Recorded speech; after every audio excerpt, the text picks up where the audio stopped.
Welcome again to the Tools in Action part of this event. In this series, we are discussing with the people and organizations behind each of the global value tested tools about what these tools offer, what they can help companies with, how they can help advance the measurement and management of business impacts on sustainable development. I am Adele Wiman, and in the session I'm joined by Nathan Gilbert from B-Lab Europe, who will be talking to us and telling us a little bit more about the B Impact Assessment tool and the B Corp's movement that is behind it. The B Impact Assessment was one of the tools that were tested by Global Value, and we are very pleased today to have Nathan with us. So welcome, Nathan, and thank you for joining us today. Would you like to introduce yourself a little bit? What keeps you busy every day? What's your role within the B-Lab movement? Sure. Thanks so much for the introduction, and it's a pleasure to be here and talk about what we do. My name is Nathan Gilbert. As you said, I'm a co-executive director of B-Lab Europe. I've been with B-Lab now for nearly 8 years. I started with the organization in New York City, and at the time there were only certified B corporations, mainly in the United States and starting to emerge into Canada.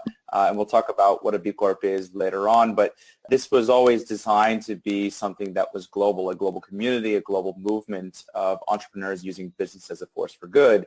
And when I was working in the United States, we increasingly were getting more interest from companies around the world that wanted to be part of this and access our tools and resources, and so we had to find a way to really scale this up globally. And so through partnership, we were able to bring this movement, bring this work to other parts of the world.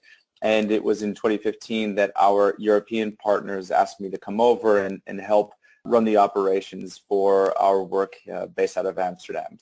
So what is the B Corp movement? What does it stand for?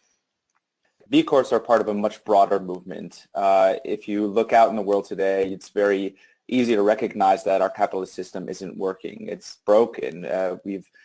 Through business, we've had negative externalities come out, social issues, environmental degradation. There's massive wealth inequality that exists in the world. Trust in business is on the decline, of course, as well as with other institutions. And as a result, over the last decade and even longer, there's been this culture shift where more and more entrepreneurs, consumers, investors, policymakers, and other practitioners are aligning their values with business and finding ways to generate positive impact for the world. And so the B Corp movement is very much a part of that culture shift and trying to drive that culture shift where certified B corporations are recognized for being leaders, meeting higher standards of social and environmental performance. They go through a whole evaluation process to really evaluate the impact that they're having. And they've also embedded into their legal DNA a commitment to impact, commitment to creating positive impact and considering the interests of stakeholders, not just shareholders. So these are companies that can prove that there is a different way to do business. And so what we provide through the B Corp movement and the B Corp certification is just some sort of visibility, recognition, and alignment, a unified brand for all of these companies to share and be part of something that's much bigger than themselves, because there's a lot of great impactful companies that are demonstrating a better way to do business.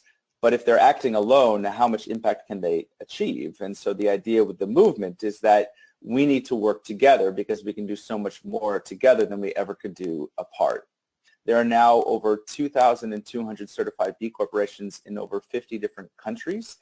And that ranges also from small sole proprietors, so small business, all the way up to multi-billion-dollar businesses, some of which are publicly traded. And it also ranges across 140 different industries, from consumer product companies, well-known companies like Ben & Jerry's or Patagonia and others, but there's also service companies, manufacturers, small social enterprises addressing, bottom of the pyramid populations in need and so forth. And so it really has become quite a diverse community, not just in terms of where they're operating, but also the impact that these companies are having.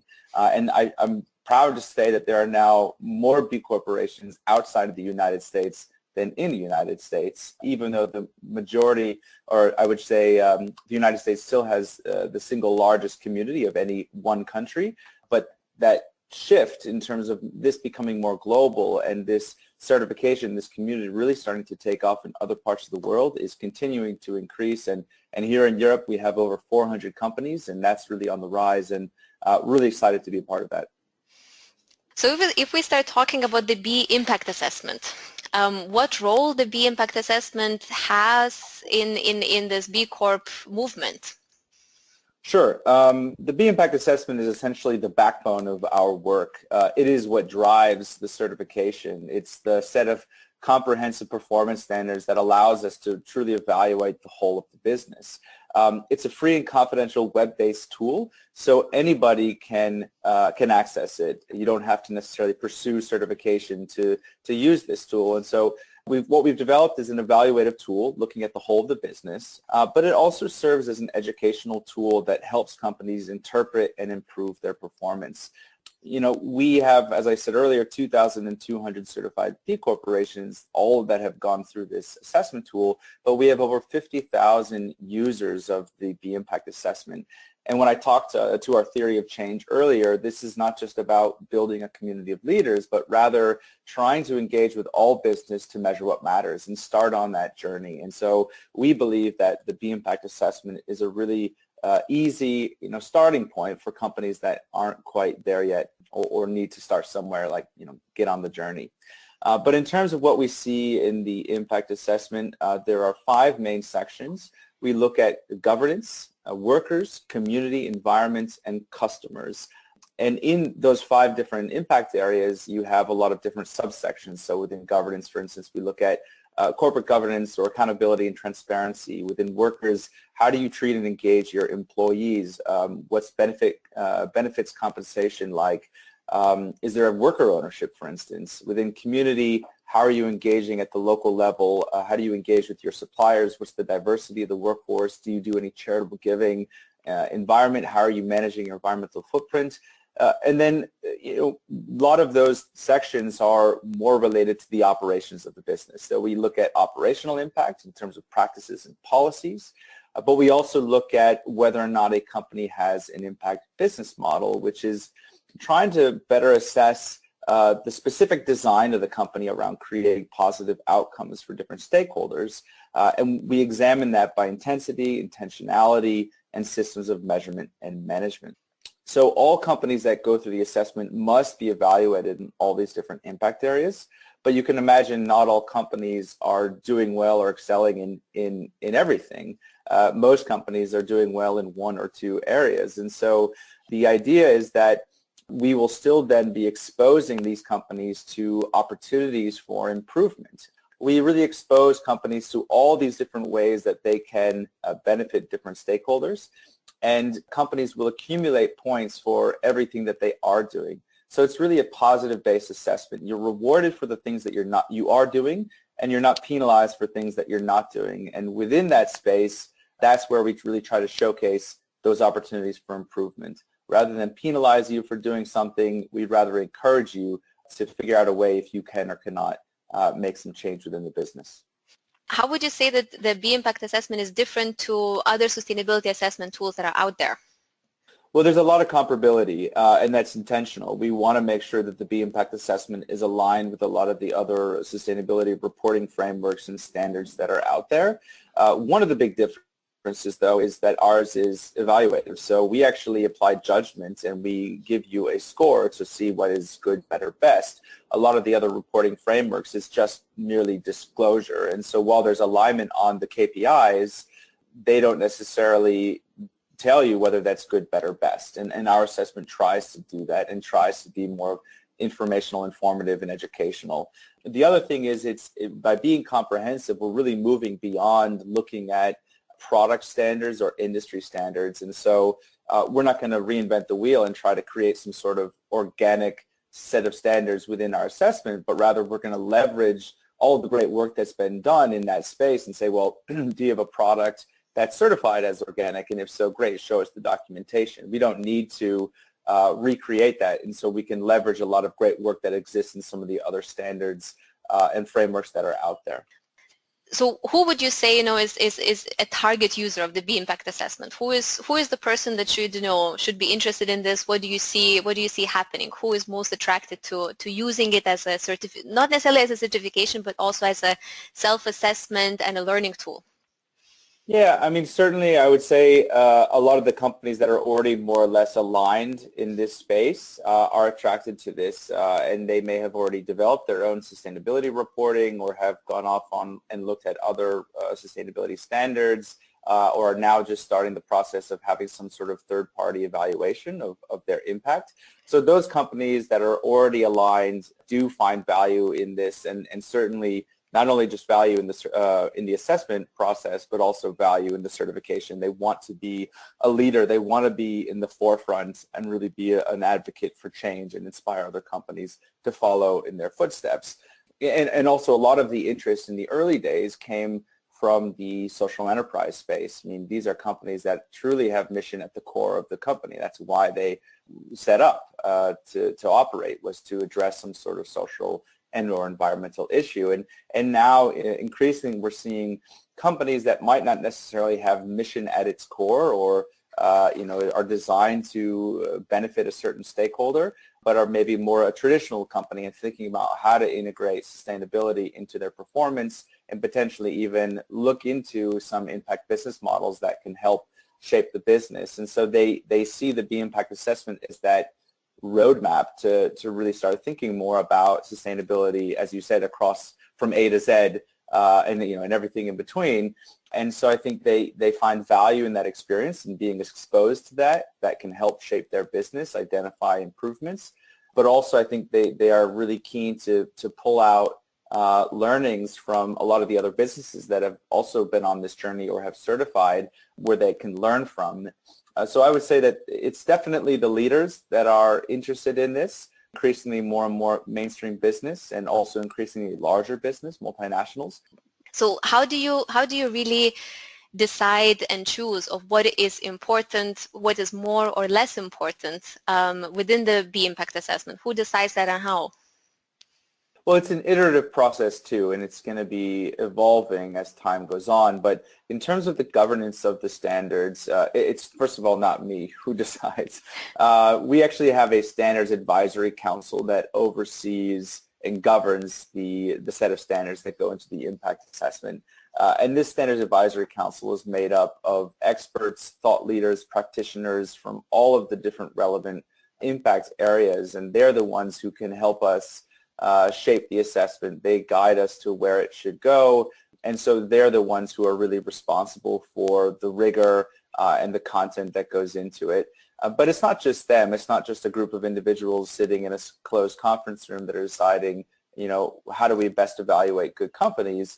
A lot of the input comes directly from the users themselves. So we've now been operating for 10 years now, and we're on our 5th version of the assessment.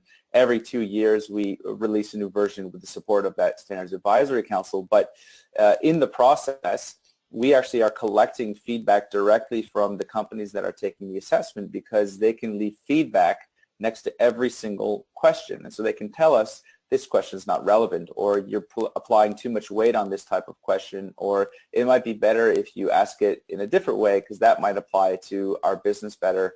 Or, hey, we have this business model that you're not even taking into account. I think when we started 10 years ago, the sharing economy really wasn't quite developed, and all of a sudden now we see amazing companies having a lot of impact in the sharing economy, and so we've had to introduce even new impact business models as we've been developing the assessment. So it's a lot of work and a lot of input that goes into creating this comprehensive assessment. So just to introduce people to what is really that section about, the impact business model. It's a section within the B Impact assessment. What does it address, and what's its purpose? Why is it there?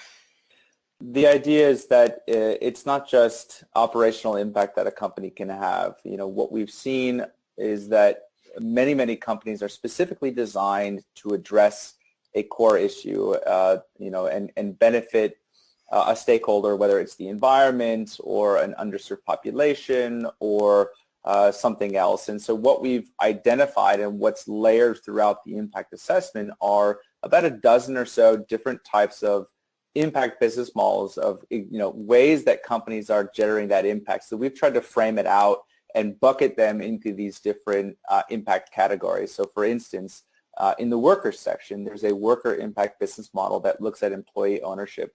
employee ownership is really important because it can help distribute wealth more broadly throughout the company rather than have all of the profits go to owners that are either in or even outside of the company. And so that's quite unique, and it creates a lot of worker empowerment in those types of companies. And so we have a set of questions that digs into the outcomes as a result of being a worker-owned company. Not all companies should and can be worker-owned, and so that might not be relevant for all business, but that's one example. Other examples look at lean manufacturing or the actual benefit as a result of the product or service that's sold. Who are the beneficiaries of that product? Is it a nonprofit, for instance, or is it an underserved group, bottom of the pyramid group, that's benefiting from access to certain services, basic services that they've never had access to before? So, for instance, electricity through a solar product, things like that, or even financial services, education. So there's a lot of different impact business models that we have examined and that we've framed out that really help companies, really start to put down figures and get rewarded for designing their business and designing everything that they do around some sort of model that's intentionally benefiting one or many stakeholders. What does the questionnaire really look at? What kind of data points, what kind of questions would you find in a business impact model? Yeah, so we will look at, so for instance, if you are looking at one of the customer impact business models that's really related to the products and services, we're going to want to know if you have calculated the total number of end beneficiaries, and are they individuals, are they households, are they organizations. We also tie the credit to the revenue associated with that impact business model. So you could have a really great product, but that might be only 50% of your business. And so we actually want to know how much revenue is generated from that product that's associated with generating a certain outcome for that targeted beneficiary. Because obviously if 50% of your business is doing something that's totally unrelated, well, then we should discount that from the impact business model. If it's a, the other example I gave earlier, if it's a worker ownership business model, we're going to want to look at the actual threshold, what percentage is owned by the company. It's not just about ownership. It's more about how are those workers then participating in the governance of the business, and how does that get organized, and what are the results what are the results? I mean, have you done surveys? Have you done trainings to really empower the workers to be more engaged on, let's say, the financials of the business? We also have an impact business model that looks at poverty alleviation through the supply chain. So that's really about fair trade sourcing and things like that. So we're going to want to better understand what is the premium that you're putting, that you're paying on top of the basic price for goods, things like that. But beyond just price, what additional training that often comes associated with fair trade sourcing is going out to your suppliers, and what sort of results have you seen by having that intervention? There's some degree of quantitative assessment, but also we will have a qualitative review. Oftentimes that doesn't impact the score because it's hard to score qualitative analysis, but we always allow for companies to better describe their overall impact business model. And then the scoring will differ depending on which model we're looking at. So I talked about products and services. We'll look at the score based on the degree of impact. So is it direct impact in terms of the product or service, or is it indirect? And then looking at the revenue. And so we can then get to a calculation based on percentage of revenue and whether it's direct or indirect impact. All the business models have a certain amount of points associated with them. And so as you go through the section, depending on, again, directness, indirectness, severity of the issue, total revenue associated with that impact business model, we can then start applying credit to the different impact business models. I think we could talk, forever about all the different aspects that are very interesting within the B impact assessment. There are a number of other things I would like to ask you. We also know that the B impact assessment, even though it's, such a comprehensive questionnaire, such a comprehensive assessment, it also becomes varied depending on the location of the company, the industry of the company, the size of the company. So depending on your situation as a business who takes the assessment, the questionnaire will be tailored to you. Yeah, and the tailoring isn't, with the assessments doesn't create assessments that are drastically different from one another. So it still follows that same format. You have those same 5 different categories that I spoke to earlier. But as you said, yeah, what happens is it's all based on how big you are, where you're operating, and what industry you're in. So for example, if you're a 10-person service agency in New York City, your assessment is going to be very different than if you have 200 employees in a manufacturing facility in Indonesia. So we'll look at emerging market versus developed market, service versus manufacturing. Also, we have agriculture and wholesale retail as industry tracks. Looking at small companies from 1 to 9 employees, 10 to 49, 50 to 250. Keep having these different segments to try to make the assessment a bit more relevant for those different types of businesses. So in the manufacturing example, those companies should certainly have the environmental section a bit more heavily weighted than a service company. Just by nature, they have more of an environmental footprint. So we should apply a bit more weight to that. Same in terms of number of employees. So if you have many employees, over 1,000 for instance, we're going to really want to look into the workers section and apply a bit more weighting and perhaps ask more questions around how you treat and engage your workers and what policies exist than a company that has 5 employees. The expectations are different, and so we do slight tailoring based on that. So maybe you'll see a few more questions here, the weighting slightly different there, but it still follows the same pattern in terms of what we look at, it being a comprehensive assessment. Yeah. Okay. On that note, given that the B impact assessment can accommodate companies who are large or small and operating all over the world, there has been a lot of interest from multinational corporations, big multinational corporations that we all know have been quite serious about their impacts and their sustainability efforts. There has been their interest in the B Corp movement and the B impact assessment. Could you tell us a little bit more about that, and what is really the motivations that you see from the big players of engaging with this? Yeah, certainly. First off, I would say that a lot of the interest from the large multinationals and large corporations is really a result of the leadership from the SMEs that have really been the core of this community from the beginning up until now, and still likely will remain the core and the majority of this community. But as time has went on, we were able to engage larger and larger companies. Some of that engagement came as a result of having certified some subsidiaries within these larger businesses. So some examples include Ben & Jerry's, which is a wholly owned subsidiary of Unilever. They certified, and that provided a whole new opportunity to engage with their parent company, Unilever. And Paul Polman, the CEO of Unilever, is now a big champion of B Corps. Other subsidiaries include Happy Family, which is a sub of Danone, and there are many others. And so that provided some influence, that provided some access. We also just generally started to get direct engagement from larger companies that saw this community as something that was exciting, something that was innovative, so many great best practices and cool business models in there, and they wanted to be part of it.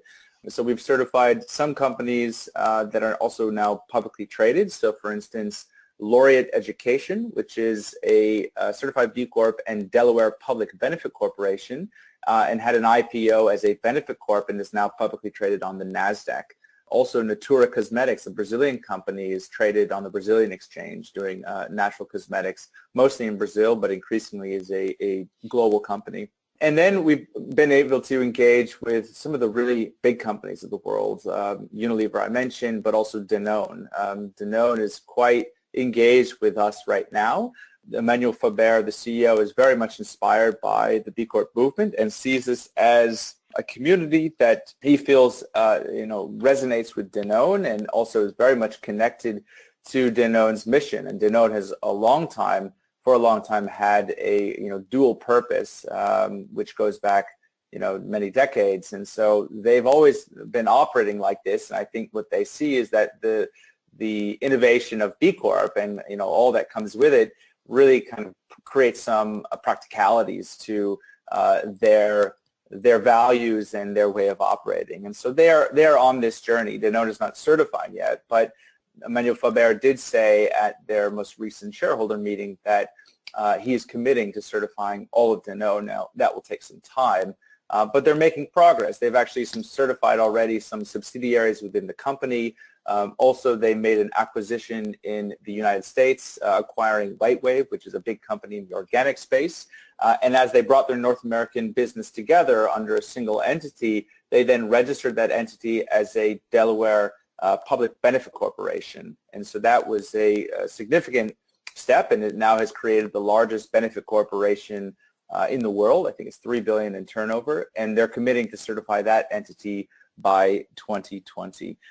And so this is an opportunity for us. This is all very exciting. Going back to our mission and our desire to engage all business, well, if we want to make a difference in this world, we can't just be a community of SMEs and just work in that space. We really need the leaders, these large businesses that control so much distribution and have so many suppliers, hundreds of thousands of workers. We need to bring them in as well. The challenge that we face is that our assessment, our work, our methodology really was designed in the beginning to engage in the SME space. And that's largely just because that was the community of companies that were interested in our work and doing evaluation and wanting to certify as a B Corp. It's difficult to apply our assessment and our review process to Danone, at least within a single assessment. That would be quite impossible because, as I said earlier, we evaluate the whole of the company. And so a single assessment cannot truly evaluate the whole of a company like Danone. So we're actually in a process to work with those companies as well as other intermediaries to think through an evolution of our standards, an evolution of our process to make it more meaningful and manageable while maintaining the rigor and credibility of the assessment. And so this is what we call the Multinational and Public Markets Advisory Council. It's a working group that will create a set of recommendations to the Standards Advisory Council to adopt and integrate into the assessment. So hopefully, when this is all done, there will be a road forward for these companies to certify at the parent level and have this not be a multi-year endeavor. Well, it still might be a multi-year endeavor, but hopefully will be simpler than the approach that we might otherwise take, which would be going subsidiary by subsidiary, and I think that would just be too difficult. So that's the journey that we're on, and we're quite excited about the engagement with companies like Danone and others, and we look forward to working with them more and hopefully start seeing more of the multinationals become a certified B Corp. That sounds very promising. So if we end our conversation with a future outlook, by 2030, what kind of future do you want to see for B Corps as well as global business in general? Yeah, we talk about our work as a generational effort. Our broader vision is to create a more shared and durable prosperity through B corporations, through business, really. And to get there, we know that we have to have patience. We know that this is going to be a long road. It's not just a community of leaders that we need to work with, but really all business. And I do believe that in 13 years, we will have engaged thousands more companies than we are working with right now, potentially millions. And not all of them are going to be certified. Yeah, I'm sure by 2030, the B Corp community will be much larger than it is. I don't think that we will make the B Corp certification redundant. Yeah, what I mean by that is, making B Corp redundant, meaning that we've basically achieved our objective, which is that all companies are B Corps just by the way that they are operating and the fact that they are doing good business, but also doing well for society and the environment. I don't know if that will be true yet. So I'm sure we'll have more B Corps. I'm sure this will be a much larger community. We could even say it's going to become a new sector of the economy where you can really identify those companies and look at likely the trillions of assets under management in terms of the total turnover of this community. But I'm more interested in the millions of companies that we can be working with by 2030 that are all measuring and managing their impacts, because then we can actually start to really better assess what is good business. We can do a whole lot more with data and benchmarking the companies in terms of looking at how well the certified B Corp community is performing. And then we can really start to, I think, make more of a call to action and try to have more influence to get more and more companies on board or to push them further to do better. But also there's a lot more that the broader public can do with more B Corps and more access to better products and services from highly innovative and impactful companies. We can actually shift the trend through our own purchasing and potentially through our own investments that we make. And so what might happen by 2030 is that if you're not on board, you're going to recognize that you're missing out. And if you want to stay in business, if you see yourself operating in the future, then you're going to have to change. And that really is about this demonstration effect. That is really about proving that this is the better way to do business, and this is how business will be conducted in the future. And if you're not on board, then you might not be in business much longer. We're very excited to see that happen. Thank you very much for taking the time to talk to us today. I'm an optimist. Thank you. We all are. Thank you for the time. For anybody who has been here, you can find more information about the B Corps and the B Impact Assessment and some practical tips of what it really means on our show floor in the showcase. And I will say goodbye to Nathan. Thank you again, and hopefully we meet again.